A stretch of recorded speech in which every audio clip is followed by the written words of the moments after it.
Ang alamat ng Bulkang Mayon.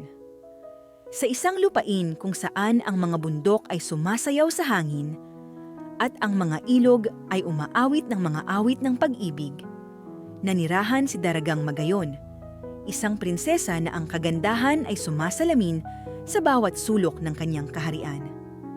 Ang kanyang puso ay kasing pore ng mga puting bulaklak na tumutubo sa kanyang hardin.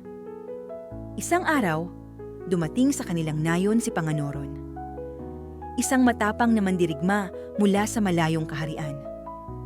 Sa sandaling nagtagpo ang kanilang mga mata, isang spark ng pag-ibig ang namuo sa pagitan nila, tulad ng mga bituin na sumisikat sa kalangitan.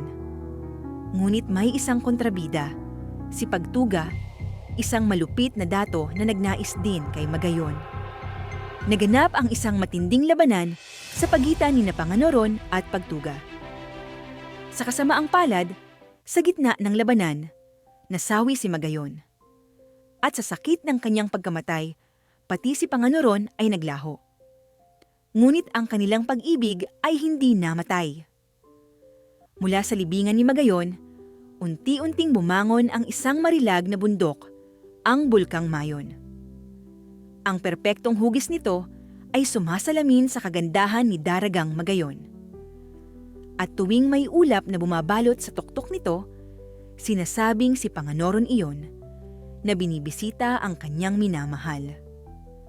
Kaya, ang Bulkang Mayon ay hindi lamang isang bundok, kundi isang walang hanggang simbolo ng pag-ibig na nagpapatuloy sa kabila ng kamatayan.